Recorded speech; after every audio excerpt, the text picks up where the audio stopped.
Halo adik-adik, selamat pagi.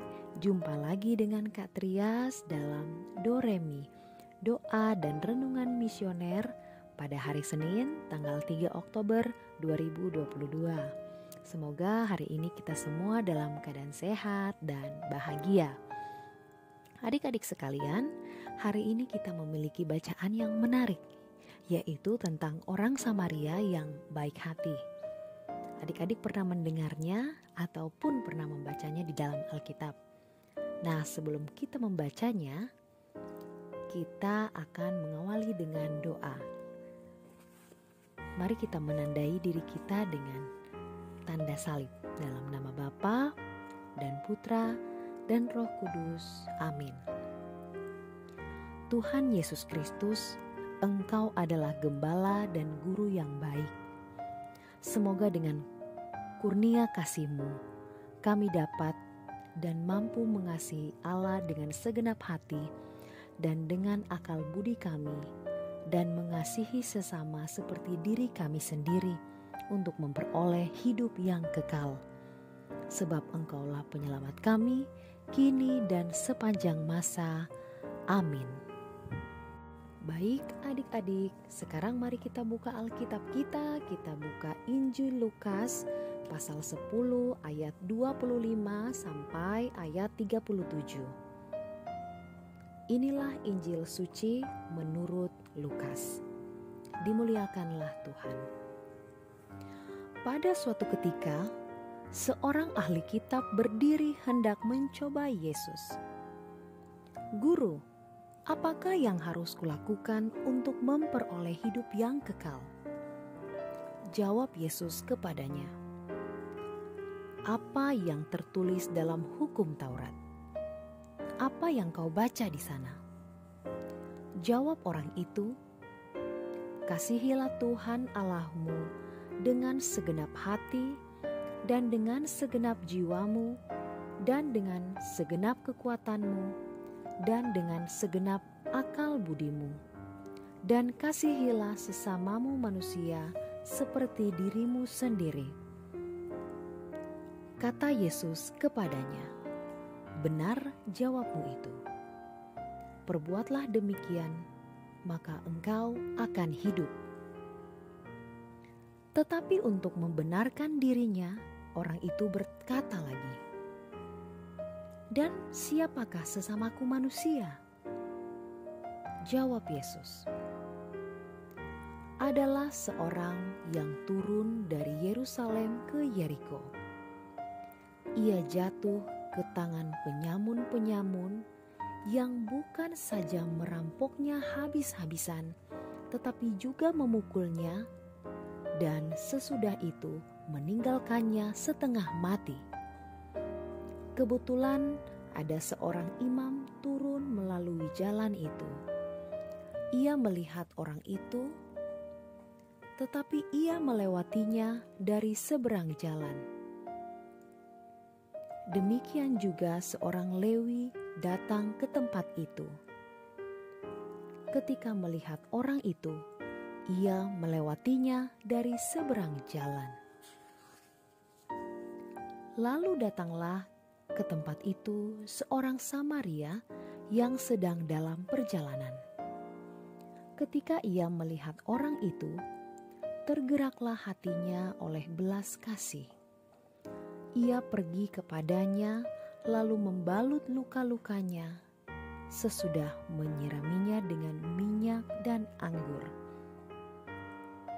Kemudian ia menaikkan orang itu ke atas keledai tunggangannya sendiri, lalu membawanya ke tempat penginapan dan merawatnya.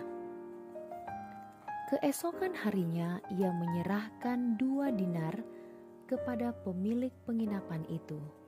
Katanya, rawatlah dia, dan jika kau belanjakan lebih dari ini, aku akan menggantinya waktu aku kembali.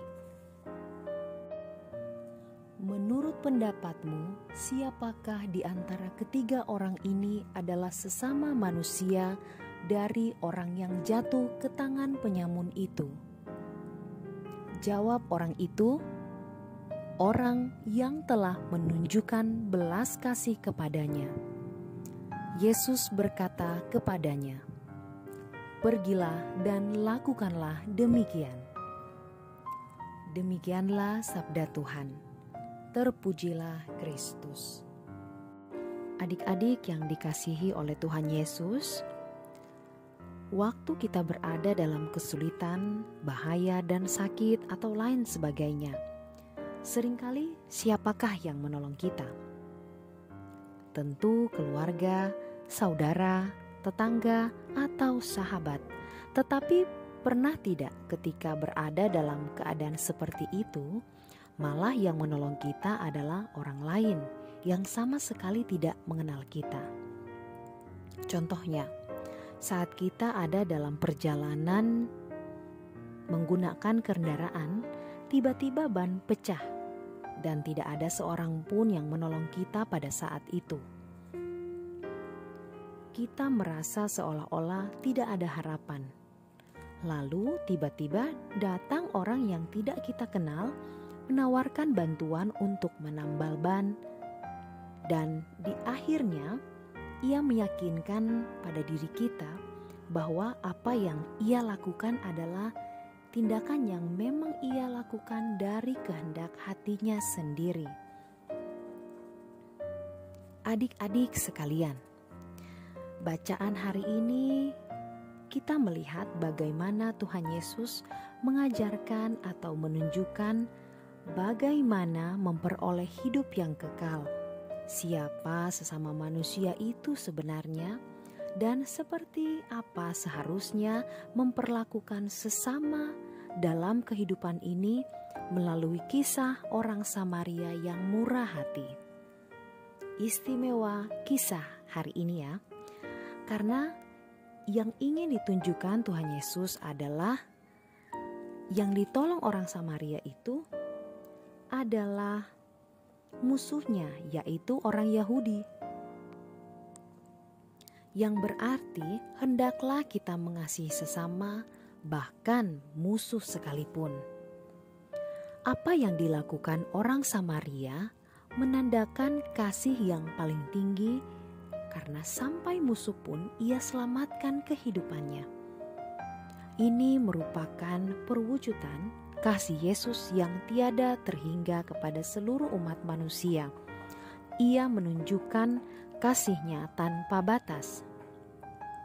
Adik-adik yang dikasihi Tuhan Yesus, sebagai orang Kristen, hendaklah kita mencerminkan kehidupan yang baik, yakni mengasihi tanpa batas, sehingga pada akhirnya kehidupan kita menjadi berdampak dan menjadi berkat bagi sesama kita. Semoga demikian. Amin.